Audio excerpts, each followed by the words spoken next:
Bismillahirrahmanirrahim. This is lecture number second from the monosaccharides and main topic is carbohydrates, biological molecules.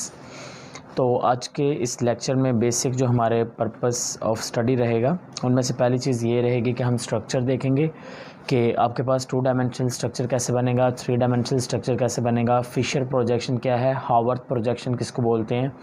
Glucose में फिर हम देखेंगे कि glucose का जो डी ग्लूकोज है वो क्या होता है, अल्फ़ा ग्लूकोज क्या है, बीटा ग्लूकोज क्या है, एल ग्लूकोज क्या होता है। तो ये सारी चीज़ें यहाँ पर इस हमारे आज के लर्निंग ऑब्जेक्टिव्स में इंक्लूड किए जाएंगे। इसके अलावा हम देखेंगे जो मोनोसैकराइड्स हैं, मोनोसैकराइड के अंदर हम आइसोमेरिज्म देखेंगे, स्टीरो आइसोमेरिज्म देखेंगे, एनेंशियोमर्स देखेंगे और इन सभी चीज़ों में से जितने भी जिस तरह के एमसीक्यूज फ्रेम किए जा सकते हैं वो सारी चीज़ें यहाँ पे कवर अप करेंगे। तो सबसे पहले हम स्टार्ट करते हैं जहाँ से हमने प्रीवियस लेक्चर स्किप किया था, एंड किया था। तो हम लोगों ने कुछ स्ट्रक्चर्स आपको बना के दिखाए थे, ट्राइओस शुगर के, टेट्रोस शुगर के, पेंटोस के एंड हेक्सोस के एंड हेप्टोस के।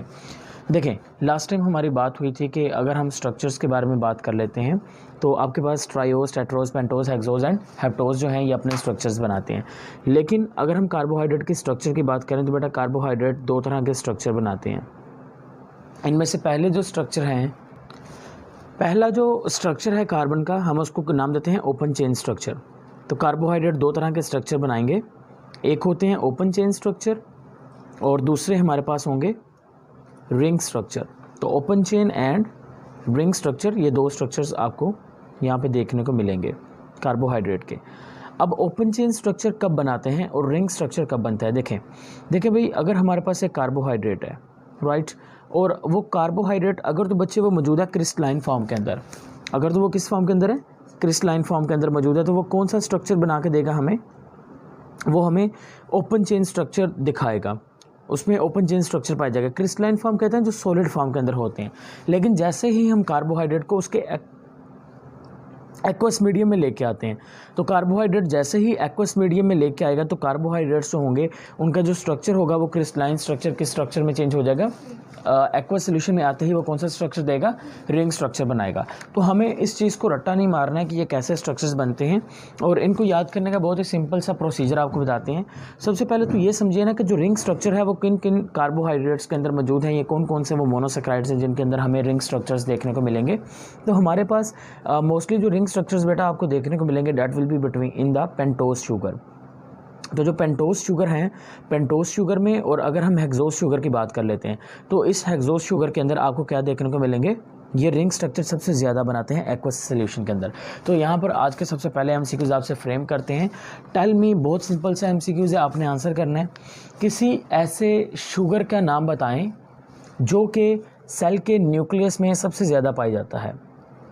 What is the name of the sugar that is most abundant in the, जो कहाँ पर सबसे ज़्यादा अबंडेंट होता है, जो सेल के न्यूक्लियस में सबसे ज़्यादा अबंडेंट होता है। क्या वो पेंटोस शुगर है, क्या वो हेक्सोस शुगर है? Hurry up, pentose sugar. So pentose sugar जो है ये सेल के न्यूक्लियस में सबसे ज़्यादा पाया जाता है। इसकी रीज़न क्या होती है? इसकी रीज़न है हमारे पास पेंटोस शुगर की एग्जाम्पल। पेंटोस शुगर की हमने 2 एग्जाम्पल पढ़ी थी, एक हमने पढ़ी थी राइबोस शुगर और दूसरी कौन सी पढ़ी थी, डीऑक्सीराइबोस शुगर। अब राइबोस और डीऑक्सीराइबोस शुगर की अगर हम बात कर लेते हैं तो बेटा जो राइबोस शुगर है ये कहाँ पर मौजूद होगी, आरएनए के अंदर, और जो डीऑक्सीराइबोस शुगर होती है ये कहाँ पर मौजूद होती है, डीएनए के अंदर मौजूद होती है। और ये दोनों जो शुगर है डीएनए और आरएनए के अंदर, ये 2 शुगर जो मौजूद हैं, हम सब जानते हैं कि ये सारे किधर आपको देखने को मिलेंगे, न्यूक्लियस के अंदर आपको देखने को मिलेंगे, डीएनए एंड आरएनए। क्लियर होगी बात? तो ये चीज़ आपने याद रखनी है। अच्छा जी, अब हम बेटा यहाँ से एक राइबोस शुगर लेते हैं और राइबोस शुगर का पहले तो हम ओपन चेन स्ट्रक्चर बना के दिखाते हैं, फिर उसी को हम बनाते हैं रिंग स्ट्रक्चर के अंदर, लेकिन एक पूरे मैकेनिज्म के ज़रिए से समझते हैं कि किस तरह से ये चेंज हो जाएगा। This is carbon number 1, this is carbon number 2, carbon number 3, carbon number 4, carbon number 5। 5 carbon आ गया आपके पास, ठीक है, कार्बन नंबर 4, कार्बन 5।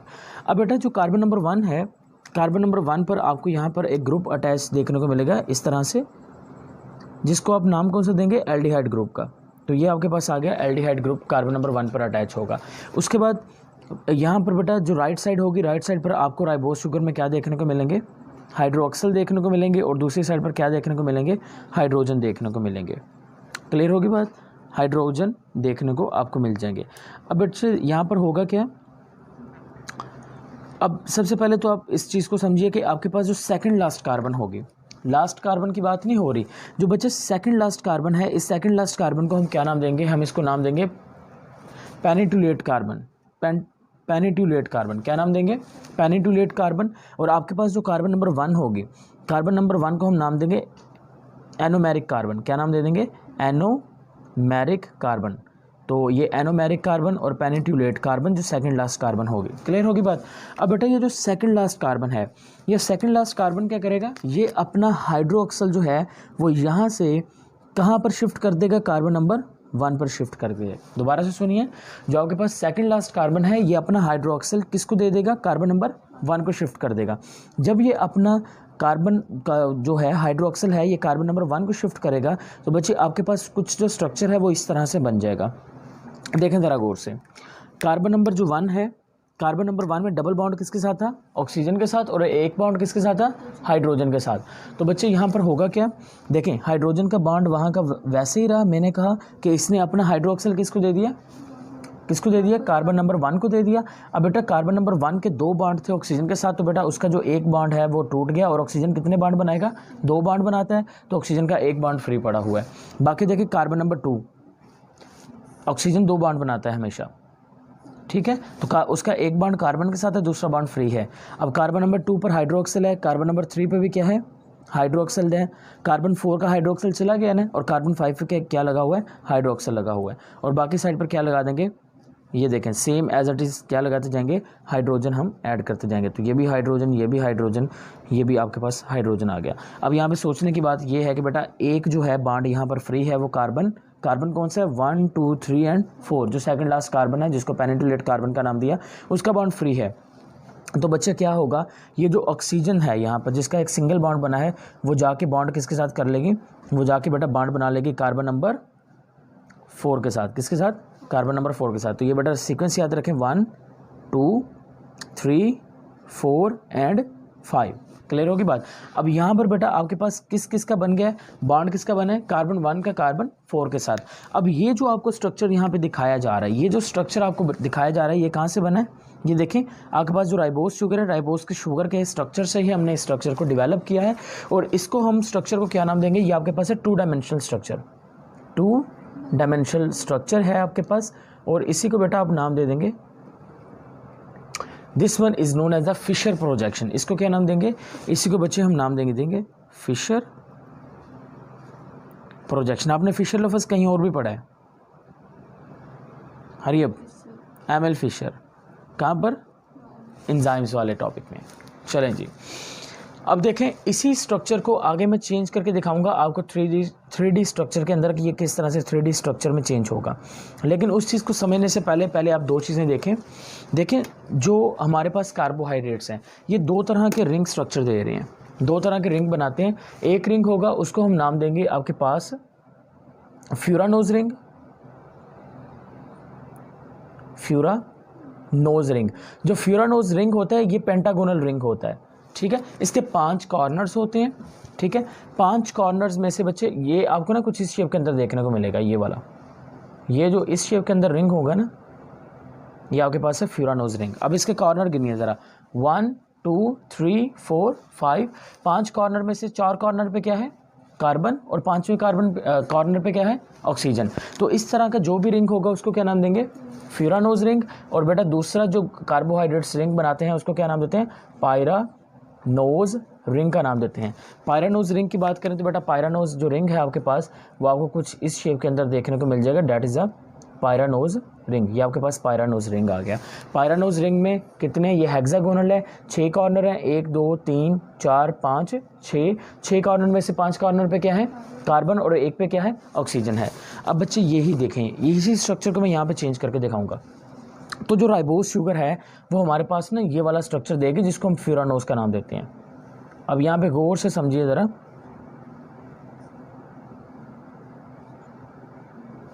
देखें, this is carbon number 1, carbon number 2, carbon number 3, carbon number 4, और कार्बन नंबर 4 के साथ क्या अटैच है? कार्बन 5। तो कार्बन 4 के साथ बेटा मैंने क्या अटैच कर दी? कार्बन 5 अटैच कर दी। अब गौर से देखें, कार्बन 4 अटैच है कार्बन 1 के साथ, किसकी मदद से? कार्बन 4 अटैच है कार्बन 1 के साथ, किसकी मदद से? सेम है, ठीक है। अब कार्बन 4 के साथ क्या अटैच है, कार्बन 5। कार्बन 4 में अगर गौर से देखें तो कार्बन 4 में कितने हाइड्रोजन देखने को मिल रहे हैं, 1 2। तो क्या मैं लिख सकता हूँ कार्बन 5 के साथ यहाँ पर H2। अब यहाँ पर हाइड्रोक्सिल भी है, तो क्या हाइड्रोक्सिल भी लिख दूँ? क्लियर होगी बात, ये कहाँ से आया? ये देखें ना, कार्बन 5 के साथ देखें, एक ये हाइड्रोजन है, एक ये हाइड्रोजन, 2 हाइड्रोजन है तो H2 लिख दिया मैंने, हाइड्रोक्सिल ये वाला मैंने उठा के यहाँ लगा दिया। अब कार्बन 1 में देखें, एक साइड पर हाइड्रोक्सिल है, दूसरी साइड पर क्या है, हाइड्रोजन। तो बेटा देखें, एक साइड पर हाइड्रोक्सिल है, दूसरी साइड पर क्या है, हाइड्रोजन, ठीक है। कार्बन 2 पे एक साइड पर हाइड्रोक्सिल है, दूसरी साइड पर हाइड्रोजन। कार्बन 3 पर एक साइड पर हाइड्रोक्सिल है, दूसरी साइड पर हाइड्रोजन। कार्बन 4 पे एक साइड पर ऑक्सीजन है और दूसरी साइड पर हाइड्रोजन है। तो क्या ये स्ट्रक्चर आपका बन गया? अब बेटा ये जो स्ट्रक्चर आपको दिखाया जा रहा है, this is the 3D structure या 3 डायमेंशनल स्ट्रक्चर, और इस प्रोजेक्शन को हम नाम दे देंगे हावर्थ प्रोजेक्शन। क्या नाम देंगे? ये है हावर्थ प्रोजेक्शन का नाम दे देंगे। तो इस तरह से बेटा देखें, अगर हमारे पास जो राइबोज शुगर है वो क्रिस्टलाइन फॉर्म के अंदर मौजूद है तो वो आपको ये वाला स्ट्रक्चर दिखाएगा, लीनियर ओपन चेन स्ट्रक्चर देखने को मिलेगा। लेकिन जैसे ही आपने उसको वाटर के अंदर ऐड किया, एक्वा सोल्यूशन वाटर वाला, तो बेटा वो स्ट्रक्चर यहाँ से यहाँ पे चेंज हो जाएगा। क्लियर होगी बात? हरी अप, इसको नोट करना है तो जल्दी से नोट करिए, तब तक हम आपको एक नई चीज़ बताते हैं जस्ट फॉर जनरल इन्फॉर्मेशन। देखिए, आपको कल एक शुगर के बारे में बताया गया था, डैट इज़ जब हम बात कर रहे थे हेक्सोज शुगर की। तो हेक्सोज शुगर की एग्जांपल में से मैं एक शुगर ले लेता हूँ, that's name is a galactose sugar. अब ग्लैक्टोज शुगर जो होती है, अच्छा अगर आपसे पूछा जाए विच one is a brain sugar, brain sugar कौन सी है, विच one is a brain sugar, it is a galactose. कौन सी शुगर है? ग्लैक्टोज। सो ग्लैक्टोज शुगर जो है यही ब्रेन शुगर कहते हैं। अब बच्चे जो एक छोटा बेबी होता है उसको मदर का मिल्क इसलिए रिकमेंड किया जाता है, उसकी रीज़न ये होती है, ये कहा जाता है कि बच्चों को दूध पिलाइए। सिंपल सी बात करते हैं। अब दूध पिलाने की रीज़न क्या होती है? जो आपके पास मिल्क शुगर है, देखें अगर हम मिल्क शुगर की बात करते हैं तो मिल्क शुगर का नाम क्या होता है? लैक्टोज, ठीक है। Milk sugar is lactose. अब मिल्क के अंदर लैक्टोज है। अब बेटा ये जो लैक्टोज होता है ना, लैक्टोज असल में मिलके बनता है जब आपके पास ग्लूकोज और ग्लैक्टोज मिलते हैं। ग्लूकोज और ग्लैक्टोज आपस में मिलेंगे तो क्या बनेगा? लैक्टोज बनेगा। इस लैक्टोज को तोड़ने के लिए जो एंजाइम्स चाहिए वो एंजाइम्स होते हैं लैक्टेज एंजाइम, जो हमारी बॉडी में या बच्चों की बॉडी के अंदर मौजूद होते हैं। तो जैसे ही आप किसी बच्चे को दूध पिलाओगे तो क्या होगा, तो उसकी बॉडी के अंदर मौजूद जो लैक्टेज एंजाइम होगा वो लैक्टोज शुगर को तोड़ेगा, तोड़ने के बाद उसको ग्लूकोज में चेंज करेगा और उसको किसके अंदर चेंज कर देगा? ग्लैक्टोज में चेंज कर देगा। और ग्लैक्टोज कौन सी शुगर है? ये तो है ही ब्रेन शुगर। तो बेटा ब्रेन की जो नरिशमेंट है, ब्रेन की जो ग्रोथ है, उसके अंदर ये जो ग्लैक्टोज है ये बहुत इंपॉर्टेंट रोल प्ले करती है। डैट्स वाई कहा जाता है कि क्या किया जाए, बच्चों को मिल्क पिलाया जाए और स्पेशली तौर पर जो मदर की बॉडी से है उस चीज़ को उसको किया जाए ताकि उसके अंदर ज़्यादा से ज़्यादा जो लैक्टोज है वो बच्चे को प्रोवाइड किया जा सके उसकी ग्रोथ के अंदर। अच्छा, एक और MCQs जनरल इन्फॉर्मेशन में अगर हम बात कर लेते हैं आपसे ग्रेप शुगर के बारे में। Which one is a grape sugar? Grape sugar कौन सी है आपके पास?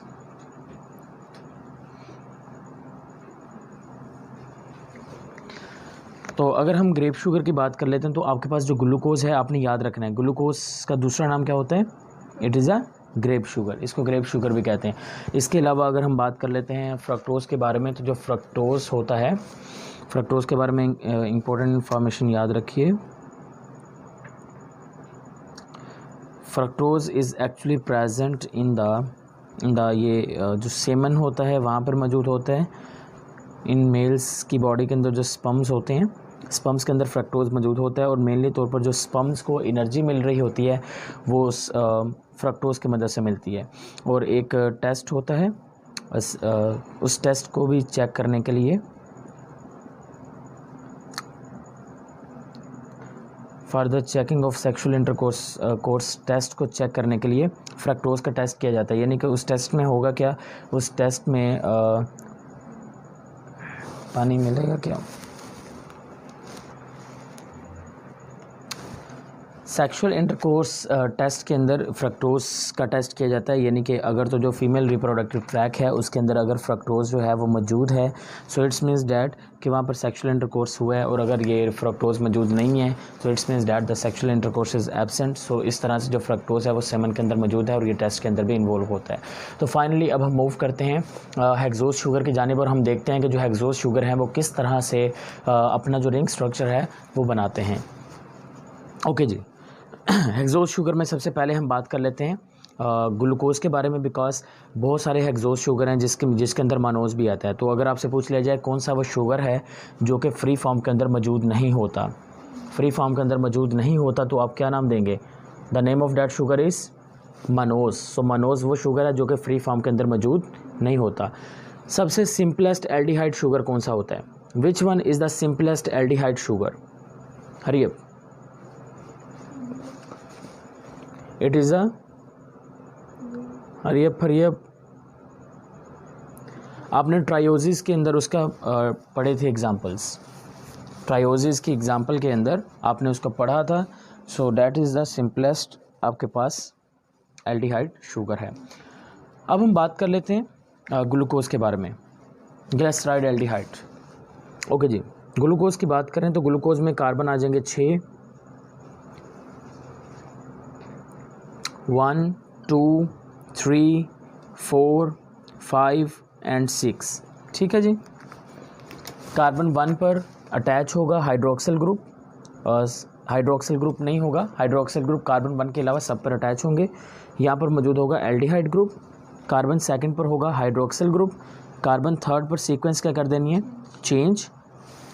कार्बन 4, बाकी सारी सीक्वेंस सेम रहेगी। इसी तरह से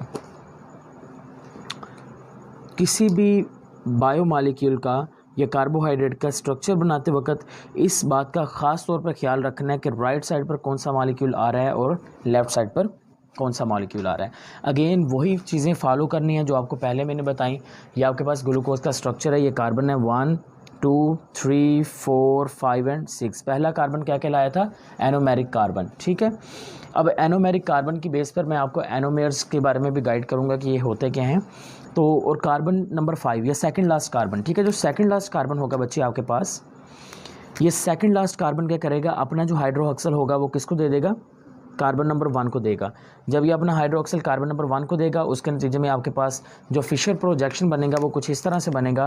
कार्बन 1, उसके बाद कार्बन 2, कार्बन 3, कार्बन 4, कार्बन 5 और कार्बन 6। और कार्बन 6 के साथ हाइड्रोजन, इधर वाली साइड पर हाइड्रोक्सिल। कार्बन 5 का हाइड्रोक्सिल ऊपर चला गया, कार्बन 5 का बॉन्ड फ्री। 4 पे लगेगा हाइड्रोक्सिल, 3 पे क्या लगा हुआ है? हाइड्रोजन। 2 पे लगा हाइड्रोक्सिल, हाइड्रोक्सिल की अपोजिट साइड पर हाइड्रोजन, इधर आ जाएगा हाइड्रोक्सिल, देन हाइड्रोजन, यहाँ पर हाइड्रोजन, हाइड्रोजन और कंप्लीट हो गया। ठीक है जी। अब अच्छे जो बांड बने हुए हैं कार्बन 1 पे, वो एक मैंने कहा कि ये हाइड्रोक्सिल जाके चला गया वहाँ पर। उसके अलावा वहाँ पर हाइड्रोजन ऑलरेडी मौजूद है, ऑक्सीजन मौजूद था, ऑक्सीजन का एक बॉन्ड मौजूद है। तो बेटा ये जो ऑक्सीजन का एक बॉन्ड यहाँ से टूटा है, फ्री हुआ है, वो ऑक्सीजन असल में क्या करेगी? वो बॉन्ड बना लेगी किसके साथ? कार्बन नंबर कौन सा? 5 के साथ। तो कार्बन 5 के साथ। अब ये जो प्रोजेक्शन है 2 डायमेंशनल, इसका नाम क्या होगा? It is the Fischer projection. ये कौन सा प्रोजेक्शन होगा? हाँ जी, ये फिशर प्रोजेक्शन होगा 2D। अब उसके बाद अगर हम बात कर लेते हैं ना इसके बारे में, आपके पास ग्लूकोज के बारे में, तो ग्लूकोज जो है ये हमें कौन सा रिंग देगा? ये हमें देगा पायरानोज रिंग। कौन सा देगा? Pyranose ring. तो इसका पायरानोज रिंग बना के देखते हैं और उसको हम नाम देंगे ग्लूकोपायरानोज का। अब यहाँ पे देखें, ये ऑक्सीजन इस तरह से ये आ गया पायरानोज रिंग। अब कार्बन के नंबर दें और उसके बाद इसको ज़रा गौर से सीखिए। 1 2 3 4 5, कार्बन 5 के साथ अटैच है कार्बन 6, ये कार्बन 6, कार्बन 6 के साथ 2 हाइड्रोजन, एक हाइड्रोक्सिल, CH2OH। कार्बन 5 अटैच है कार्बन 1 के साथ, किसकी मदद से? ऑक्सीजन की मदद से। कार्बन 5 अटैच है कार्बन 1 के साथ, किसकी मदद से? ऑक्सीजन की मदद से। अब हम इसको अटैच करते जाते हैं। कार्बन 1 पर एक साइड पर हाइड्रोक्सिल है, दूसरी साइड पर क्या है? हाइड्रोजन है। उसके बाद कार्बन 2 पर एक साइड पर हाइड्रोक्सल, दूसरी साइड पर हाइड्रोजन। कार्बन 3 पे सीक्वेंस चेंज हो गई, राइट साइड पर हाइड्रोजन आ गया तो मैंने नीचे बना दिया, ये हाइड्रोक्सल चला गया। कार्बन 4 पर इधर हाइड्रोक्सल है, इधर आपके पास आ गया हाइड्रोजन। कार्बन 5 पे हाइड्रोजन और उसका बॉन्ड बना है ऑक्सीजन के साथ, कार्बन 1 के साथ। तो इस तरह से ये चीज़ आपने याद रखनी है कि ये जो आपके पास स्ट्रक्चर बन गया, that is a 3 dimensional structure. और इसको प्रोजेक्शन को क्या नाम देंगे? This projection is known as a हरियप हावर्थ प्रोजेक्शन। क्या नाम देंगे? हावर्थ प्रोजेक्शन का नाम दे देंगे। अच्छा, अब यहाँ से बेटा और हमारे सीखने वाली बात क्या है? अब ये जो आपको ग्लूकोज हमने बना के दिया है, this glucose is a alpha glucose, this glucose is a alpha glucose. अब बेटा अल्फ़ा ग्लूकोज और बीटा ग्लूकोज ये किस तरह से होते हैं? और ये अल्फ़ा एंड बीटा ग्लूकोज जो हैं ये एक दूसरे के एनोमेयर्स होते हैं। अब ये एनोमेयर किस बेस पे होते हैं? ये एनोमेरिक कार्बन की बेस पे होते हैं। अब मैं आपको अल्फ़ा और बीटा ग्लूकोज के स्ट्रक्चर ज़रा दिखा देता हूँ एक बार कि ये किस तरह से होते हैं। ये आपके पास है अल्फ़ा ग्लूकोज। अब बीटा ग्लूकोज में क्या होगा? Same structure. पहली बात तो पायरानोज रिंग हम बनाएंगे इसी तरह से, सिर्फ एक चीज़ में चेंज आनी है। कार्बन 1 मैंने क्या कहा था? जो सबसे पहला कार्बन है वो क्या कहलाता है? Anomeric carbon. क्या नाम देते हैं? Anomeric carbon. देखें हर चीज़ में वैसे ही बना रहा हूँ। देखिए यहाँ पे OH, कार्बन 2 पे H, आगे क्या था? OH, नेक्स्ट OH, फिर आ गया H, इधर क्या आ गया? H, और इधर क्या आ गया? CH2OH आ गया। अब यहाँ पे देखें सिर्फ इतना सा फ़र्क है कि यहाँ पर हाइड्रोक्सल नीचे है, हाइड्रोजन ऊपर है। यहाँ पर बेटा आपके पास जो हाइड्रोक्सल होगा वो किधर चला जाएगा? ऊपर चला जाएगा, और हाइड्रोजन क्या आ जाएगा? नीचे आ जाएगा। और ये जो शुगर होगी, इस शुगर को क्या नाम देंगे? इसको हम नाम दे देंगे, this one is known as a beta glucose का नाम दे देंगे। तो ये बीटा ग्लूकोज, और ये आपके पास कौन सी ग्लूकोज आ गई? Alpha glucose. तो बेटा एनोमेरिक कार्बन की बेस के ऊपर देखिए, एनोमेरिक कार्बन पर, एनोमेरिक कार्बन, कार्बन नंबर 1, तो एनोमेरिक कार्बन पर जो मौजूद हाइड्रोक्सल की जो पोजीशन है, क्या वो पोजीशन नीचे है या ऊपर है? उसी की बेस पर हम क्या कहेंगे कि ये अल्फा ग्लूकोज है या फिर बीटा ग्लूकोज है, यानी कि एक दूसरे के आइसोमर होंगे। इनको हम नाम देंगे एनोमर्स का। क्या नाम दे देंगे? These are the anomers of each other. Hope so आपको ये क्लियर हो चुका है। चलें जी, अब हम आपको थोड़ी सी जनरल इन्फॉर्मेशन देते हैं, जल्दी से नोट कर लें। जनरल इन्फॉर्मेशन ये है कि अगर हम बात कर लेते हैं आपसे सेलुलोज के बारे में।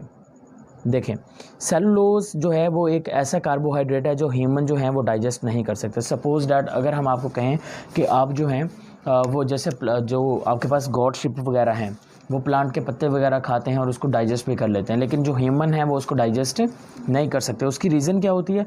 उसकी रीज़न ये होती है कि सेलुलोज को डाइजेस्ट करने के लिए जो एंजाइम चाहिए, उस एंजाइम का नाम होता है सेलुलेज एंजाइम। Cellulase enzyme. अब ये जो सेलुलेज एंजाइम होता है ये हमारी बॉडी के अंदर एब्सेंट होता है। और आपको एक इंपॉर्टेंट चीज़ याद रखनी है कि बेटा ये जो सेलुलोज होता है, सेलुलोज डाइजेस्ट इसलिए नहीं हो पाता बिकॉज सेलुलोज के अंदर अल्फा ग्लूकोज के साथ साथ बीटा ग्लूकोज भी होते हैं। और बीटा ग्लूकोज को तोड़ने के लिए देखिए, पहली बात आपके पास एंजाइम नहीं है बीटा ग्लूकोज के बॉन्ड को तोड़ने के लिए। तो आपको मेन चीज़ जो बतानी है वो ये नहीं है कि सेलुलोज एब्सेंट है, सेलुलोज एब्सेंट है, लेकिन जो सेलुलोज है ये असल में कौन सी बॉन्ड तोड़ते हैं? बीटा ग्लूकोज के बॉन्ड तोड़ता है, जो कि सेलुलोज के अंदर मौजूद है। दैट्स वाई आपने कहना है कि ये जो डाइजेशन होती है सेलुलोज की नहीं हो पाती due to the presence of the beta glucose, not the alpha glucose. तो बाकी जो स्ट्रक्चर हैं आपके पास, देखें अगर मैं बात कर लेता हूँ ना आपके पास उसकी बात कर लें, हम गैलेक्टोज की बात कर लें, या फिर इसके अलावा अगर हम मानोज की बात कर लें, या फिर डीऑक्सीराइबोज शुगर की बात कर लें, तो यहाँ पे जितने भी शुगर होंगे ये सारे के सारे शुगर के जो स्ट्रक्चर होंगे वो एज इट इज़ सेम ही बनेंगे। तो सम टाइम क्या होता है कि वो आपसे पूछ सकते हैं कि जो ग्लूकोज का है वो स्ट्रक्चर कौन सा है। अभी आपको बताएंगे डी ग्लूकोज क्या होता है या एल ग्लूकोज क्या होता है, राइट, उसके बारे में भी हम सीखेंगे। चलें जी, अब हम नेक्स्ट मूव करते हैं। अब हमारा टॉपिक है, मेन जो चीज़ है that is about the isomerism of the, isomerism concept पढ़ते हैं मोनोसैकराइड्स के अंदर।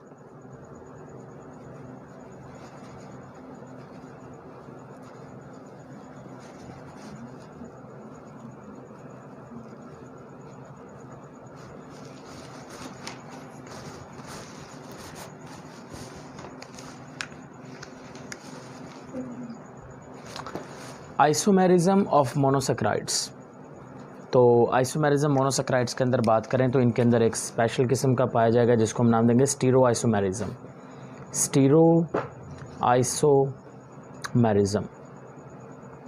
अब व्हाट इज स्टीरो आइसोमेरिज्म, इसको ज़रा समझ लें।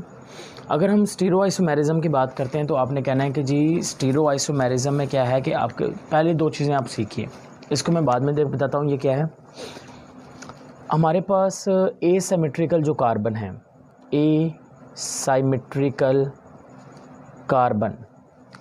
एसिमेट्रिकल कार्बन के ऊपर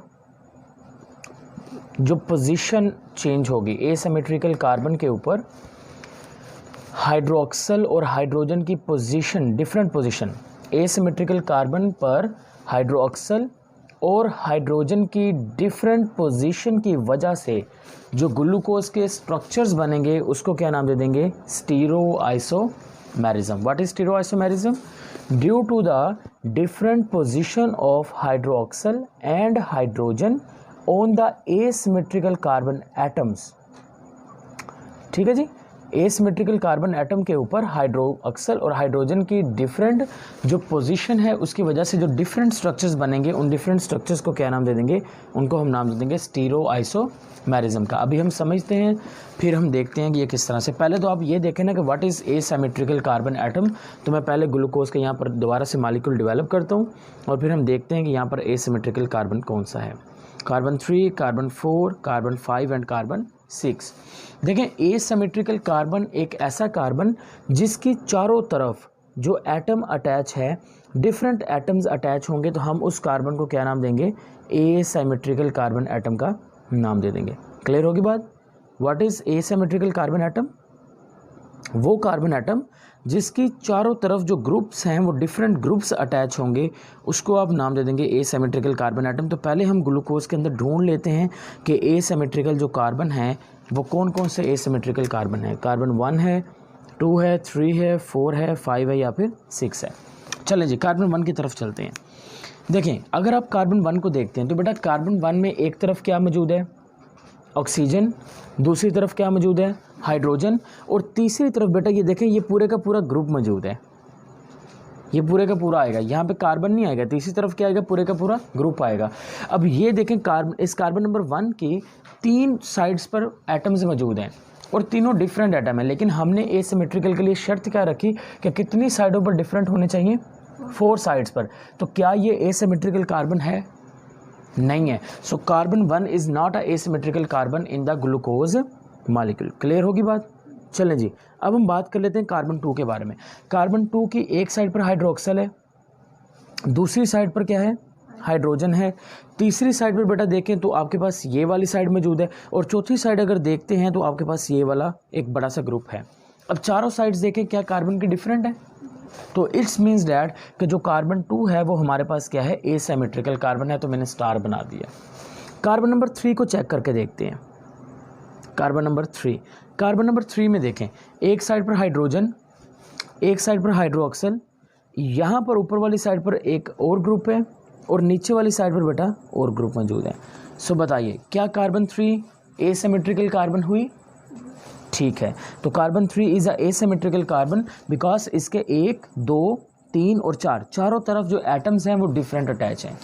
अब देखें कार्बन 4 को देखें तो बेटा कार्बन 4 भी आपके पास एसिमेट्रिकल कार्बन होगी, क्योंकि एक साइड पर ये है, दूसरी साइड पर ये है, तीसरी साइड पर ये ऊपर वाला आएगा, चौथी साइड पर ये नीचे वाला आ जाएगा। कार्बन 5 को देखें, कार्बन 5 भी एसिमेट्रिकल कार्बन है। लेकिन अब कहानी ये है, क्या कार्बन 6 एसिमेट्रिकल कार्बन है? देखें कार्बन 3, कार्बन 4 एंड कार्बन 5 ये क्या है हमारे पास, एसिमेट्रिकल कार्बन है। अब हम देखते हैं कि नेक्स्ट जो है, क्या ये हमारे पास एसिमेट्रिकल कार्बन है? देखें, कार्बन 6 की एक साइड पर क्या है, हाइड्रोक्सल, दूसरी साइड पर ये पूरे का पूरा ग्रुप आएगा, तीसरी साइड पर हाइड्रोजन, चौथी साइड पर क्या है, तो क्या ये एसिमेट्रिकल हुई? नो, क्योंकि इसकी दो साइड्स क्या हैं, सेम है। इट्स मीन्स डैट कि जो हमारे पास ये मिडिल पोर्शन आपको देखने को मिल रहा है कार्बन 2 से लेके कार्बन 5 तक, ये जो है हमारे पास ये कौन से कार्बन आएंगे, these are included in asymmetrical carbon. तो ये हमारे पास एसिमेट्रिकल कार्बन आ चुके हैं। क्लियर होगी बात? अब हम बेटा देखते हैं कि इन एसिमेट्रिकल कार्बन के ऊपर किस तरह से जो हमारे पास स्टीरियोआइसोमेरिज्म है, ये आप देख सकते हैं इसको। देखें, अब बेटा हमने देखना है सबसे पहले जो आपके पास सेकंड लास्ट कार्बन है, कौन सा देखना है, सेकंड लास्ट कार्बन। अब यहाँ पर आपने समटाइम स्ट्रक्चर के नीचे लिखा होगा, देखा होगा, D glucose and L glucose.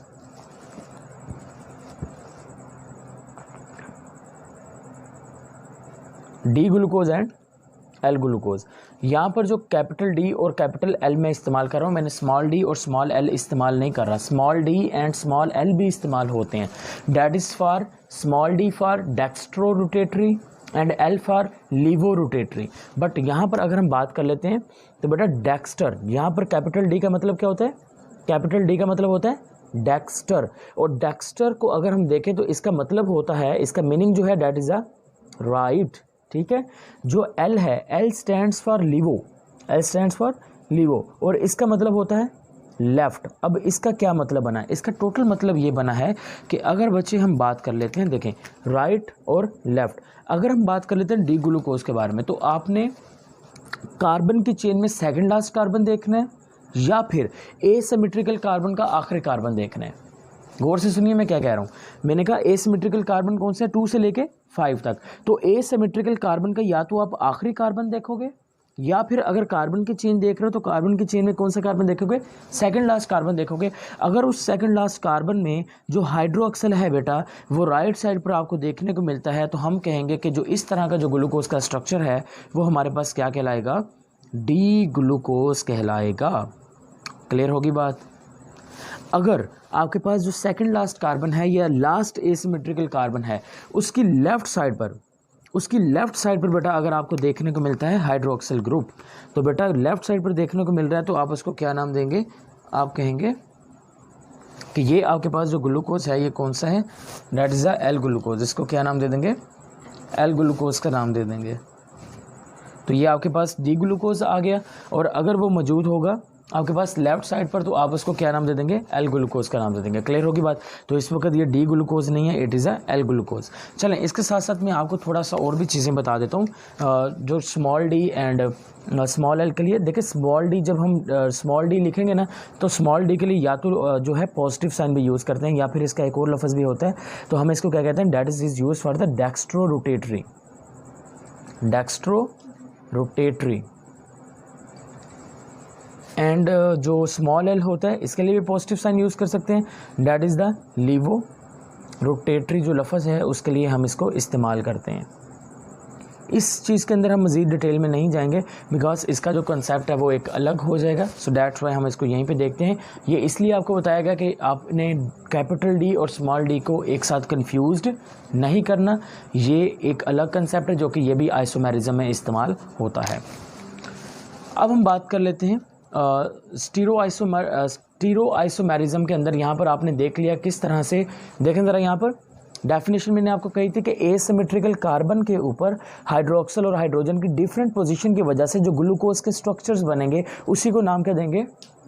तो यहाँ पर देखें जो आपके पास एसिमेट्रिकल कार्बन है वहाँ पर हाइड्रोक्सल और हाइड्रोजन जो हैं उनके डिफरेंट स्ट्रक्चर की वजह से, डिफरेंट अरेंजमेंट की वजह से जो स्ट्रक्चर बन रहे हैं इसी को नाम देंगे स्टीरो आइसोमेरिज्म का नाम दे देंगे। अब हम बेटा बात कर लेते हैं एनेंटियोमर्स के बारे में। What is enantiomers. Stereoisomerism में हम सबसे पहला पढ़ते हैं एनेंटियोमर्स के बारे में। अगर हम एनेंटियोमर्स के बारे में पढ़ें तो व्हाट इज़ आर एनेंटियोमर्स, तो इसको समझ लेते हैं। सबसे पहले देखें एनेंटियोमर्स आर द मिरर, आप इसको याद रखें। अब मिरर इमेज क्या लें, mirror image of structure, and दूसरा हम लफ्ज़ ये कहेंगे कि ये नॉन इम्पोजेबल होंगे। Mirror image of structure and non imposable. अब इसका मतलब क्या हुआ, देखें ये आपके पास है ग्लूकोज का स्ट्रक्चर, ग्लूकोज का मॉलिक्यूल आ गया, राइट। अब इस ग्लूकोज के मॉलिक्यूल की तरह का मैं एक और यहाँ पे मॉलिक्यूल आपको बना के दिखाता हूँ। इधर देखें, carbon 1, carbon 2, carbon 3, carbon 4, carbon 5 and carbon 6। अब यहाँ पे देखें ज़रा, कार्बन 1 पर आपके पास अटैच है ऑक्सीजन और यहाँ पर है हाइड्रोजन। कार्बन 2 पर आपके पास राइट साइड पर क्या है, हाइड्रोक्सल। तो बेटा हाइड्रोक्सल जो होगी वो इधर वाली साइड पर चले जाएगी लेफ्ट साइड पर, और राइट साइड पर क्या आ जाएगा, हाइड्रोजन। इधर वाली राइट साइड पर क्या था, हाइड्रोजन, तो हाइड्रोक्सल आ जाएगा। बाकी इधर सारे हाइड्रोक्सल तो बेटा इधर सारे क्या आ जाएंगे, हाइड्रोजन आ जाएंगे। अब यहाँ पर देख लें, ये आपके पास जो इमेज बना हुआ है इस इमेज को बेटा आप क्या नाम दे देंगे, इसी इमेज को आप नाम दे देंगे that is a mirror image. ये आपके पास बेटा आ गया, मिरर इमेज आ गया। तो देखें, अगर आप एक शीशे में खड़े होते हैं, मिरर में खड़े होके अगर आप राइट हैंड अपना देखते हैं तो वो आपको मिरर में लेफ्ट हैंड दिखाई देगा और लेफ्ट हैंड आपका राइट हैंड दिखाई दे रहा है। अब यहाँ पे गौर से देखें, क्या ये दोनों स्ट्रक्चर एक दूसरे के मिरर स्ट्रक्चर्स नहीं आपको लग रहे? गौर से देखें ज़रा, यहाँ पर हाइड्रोक्सल है तो इधर हाइड्रोजन है और हाइड्रोक्सल दूसरी साइड पे चला गया, हाइड्रोजन इधर आ गया। इधर वाले साइड पर हाइड्रोजन और हाइड्रोक्सल है, ये चेंज हो गए, हाइड्रोक्सल और हाइड्रोजन में चेंज हो गए। इधर वाले सिर्फ कार्बन 5 पे देखें हाइड्रोक्सल एंड हाइड्रोजन, कार्बन 5 पे देखें हाइड्रोजन एंड हाइड्रोक्सल आ गया। सो हमने क्या कहा, व्हाट इज़ एनेंटियोमर्स? एनेंटियोमर्स क्या होते हैं? ये आपके पास असल में एक कह लें कि आइसोमेरिज्म होते हैं, यानी कि डिफरेंट आइसोमर स्ट्रक्चर्स बनते हैं और वो आइसोमर स्ट्रक्चर्स क्या होते हैं? Mirror image of each other होते हैं। तो इस तरह से ये mirror image of each other. और बेटा दूसरी बात मैंने लफ्ज़ इस्तेमाल किया, these are the non imposable. Non imposable का मतलब ये होता है कि अगर मैं इस स्ट्रक्चर को उठा के इस स्ट्रक्चर के ऊपर रखूँ तो क्या ये स्ट्रक्चर इस स्ट्रक्चर को मुकम्मल तौर पर ढांप लेगा? ये नहीं ढांप सकता। क्यों? क्योंकि यहाँ पर अगर हाइड्रोजन है तो इधर क्या है? हाइड्रोक्सल, और इधर हाइड्रोजन है तो इधर क्या है? हाइड्रोक्सल। तो इसी वजह से यहाँ पर ये दोनों स्ट्रक्चर जो हैं ये आपको कैसे स्ट्रक्चर देखने को मिलेंगे? डिफरेंट स्ट्रक्चर्स देखने को मिलेंगे। तो इसलिए आपने कहना है कि जो इस तरह के आपको स्ट्रक्चर्स देखने को मिलेंगे इनको हम क्या नाम दे देंगे? इनको हम कहेंगे दीज आर द एनेंटियोमर्स का नाम दे देंगे। देखें, अगर हम ग्लूकोज की बात कर लें तो अगर यहाँ से एक एमसीक्यूज बन सकता है, विच वन इज़ अ ब्लड, आपके पास जो ब्लड शुगर है उसका नाम क्या होता है? मैंने आपको पहले बताया था ग्रेप शुगर के बारे में। Which one is a blood sugar? Blood sugar बताइए, नाम क्या है? Hurry up. Which one is a blood sugar? No, it is not a fructose, it is a glucose. So glucose is a blood sugar. अगर हम fructose की बात करते हैं तो what is the fruit sugar? Fruit sugar कौन सी होती है आपके पास? फ्रक्टोज। हाँ, फ्रूट शुगर कौन सी है? फ्रक्टोज होती है। सबसे स्वीटेस्ट शुगर कौन सी होती है? That is also fructose. सबसे ज़्यादा हनी के अंदर कौन सी पाई जाती है? फ्रक्टोज पाई जाती है। अच्छा, ये चीज़ याद रखना कि इसका मतलब ये नहीं होता कि वो इंसान जिनको डायबिटीज़ है, ठीक है, डायबिटीज़ मेलिटस है, और वो उनको आप ये कहें कि वो फल फ्रूट खाएं, फ्रूट खाने से उनको शुगर नहीं बढ़ेगी उनकी। तो इसका मतलब हरगिज़ ये नहीं है, क्योंकि फ्रूट के अंदर बेशक फ्रक्टोज़ मौजूद है, लेकिन जैसे ही ये फ्रक्टोज़ हमारी बॉडी के अंदर जाएगा तो हमारी बॉडी के अंदर जो फ्रक्टोज़ काइनेज एंजाइम्स होते हैं, ठीक है, वो एंजाइम्स क्या करेंगे? आइसोमरेज एंजाइम होते हैं, वो असल में फ्रक्टोज को किस में चेंज कर देंगे? ग्लूकोज के अंदर चेंज कर देंगे। तो इसीलिए आपने ये चीज़ याद रखनी है कि फ्रूट खाने से भी, जो फ्रूट है ज़्यादा इस्तेमाल करना एक ऐसे इंसान के लिए जो कि डायबिटीज़ का शिकार है वो ठीक नहीं है। क्लियर होगी बात? तो ये चीज़ आपने याद रखनी है कि ये फ्रक्टोज फ्रूट्स के अंदर पाया जाता है और ये ग्लूकोज वगैरह में चेंज हो सकता है हमारी बॉडी के अंदर। तो बेटा अब ग्लूकोज के कितने एनेंटियोमर्स बन सकते हैं? ग्लूकोज के कितने मिरर इमेज बन सकते हैं उसका हमें अंदाज़ा कैसे लगाएंगे? उसका अंदाज़ा लगाने के लिए हमारे पास एक फार्मूला होता है, वो फार्मूला होता है 2 raised to power n, 2 raised to power n। अब हम कैसे पता लगाएंगे? यहाँ पर जो n है बेटा, n हमें बताता है number of asymmetrical carbon atom, number of asymmetrical carbon atom. अब यहाँ पे देखें बेटा, अगर हम यहाँ पर बात करते हैं ग्लूकोज के बारे में, तो ग्लूकोज में देखें कितने आपके पास एसिमेट्रिकल कार्बन एटम थे? एमसीक्यूज बन सकता है 4, 1 2 3 4। कहाँ से स्टार्ट होते हैं? कार्बन 2 से। एंड कहाँ पर होते हैं? 5 पे। ठीक है, सेकंड लास्ट कार्बन का नाम क्या था? Penultimate carbon. पहले कार्बन का नाम क्या था? Anomeric carbon. ठीक है जी, तो टोटल कितनी है? 4। तो मैं 2 raised to power बेटा क्या करूँगा? 4। इसका मतलब क्या है? 2 multiply by 2 multiply by 2 multiply by 2। तो टोटल कितने स्ट्रक्चर बन गए? 16। इन 16 स्ट्रक्चर में से बेटा जो 8 स्ट्रक्चर्स होंगे वो आपके पास होंगे डी स्ट्रक्चर, और जो 8 स्ट्रक्चर्स होंगे वो आपके पास क्या होंगे? L structure. ठीक है जी, 8 होंगे डी ग्लूकोज के, डी स्ट्रक्चर होंगे, और 8 कौन से होंगे? एल स्ट्रक्चर होंगे। अब यहाँ से बेटा आपको ये तमाम के तमाम स्ट्रक्चर्स जो हैं वो याद नहीं करने, आपको सिंपली क्या कहा जाएगा?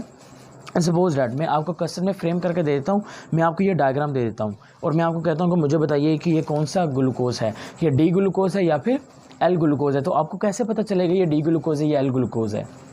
आपने सिंपल क्या करना है, आपने सबसे पहले एसिमेट्रिकल कार्बन में आखिरी कार्बन ढूंढना है, या फिर कार्बन की चेन में सेकंड लास्ट कार्बन देखना है। अब सेकंड लास्ट कार्बन ये वाला है, और उसकी कौन सी साइड देखनी है? राइट साइड देखनी है। अगर उसकी राइट साइड पर बेटा हाइड्रोक्सल होता है तो इसका मतलब है कि हाइड्रोक्सल का मतलब ये है कि हमने अभी पढ़ा भी था कि डी का मतलब क्या होता है? डेक्स्टर का मतलब क्या होता है? राइट। तो यहाँ पर क्योंकि हाइड्रोक्सल राइट साइड पर, तो हम कहेंगे ये जो ग्लूकोज है that is a D glucose, और अगर वो लेफ्ट साइड पर है तो हम इसको क्या नाम दे देंगे? हम उसको नाम दे देंगे वो लेफ्ट साइड पर मौजूद है तो आपके पास कौन सा आ जाएगा, एल ग्लूकोज आ जाएगा। तो इसी तरह से अपनी ये चीज़ याद रखनी है। आपको हर एक 18 या ये जो 16 स्ट्रक्चर्स हैं ये प्रिपेयर्ड करने की ज़रूरत नहीं है। आपको सिर्फ ये चीज़ याद रखनी है कि इनमें से कौन सा जो स्ट्रक्चर है, ऑप्शन में यही पूछा जा सकता है कि कौन सा आपके पास डी स्ट्रक्चर है, कौन सा एल स्ट्रक्चर है। वो किसी भी किस्म का कार्बन फ्रेम करके दे दें आपको सिर्फ इसी चीज़ को देखना है। आपको बताने के लिए सिर्फ उसके जो लास्ट वाला एसिमेट्रिकल कार्बन है उसको देखना है और उसी की बेस पर आप उसको बता देंगे। क्लियर होगी बात। तो बेटा इसके अलावा हमने कुछ बात कर ली आपके पास एनेंटियोमर्स के बारे में, एनेंटियोमर्स, और इसके बाद कुछ स्टीरियोआइसोमेरिज्म के कुछ मज़ीद कॉन्सेप्ट्स बाकी हैं, 1-2 टर्म्स मज़ीद बाकी हैं। इंशाल्लाह जो नेक्स्ट लेक्चर होगा उसमें वो चीज़ें कवर अप करेंगे और कुछ जनरल इन्फॉर्मेशन कार्बोहाइड्रेट से मुतल्लिक कवर अप करके मोनोसैकराइड्स को इंशाल्लाह कंप्लीट अप कर देंगे।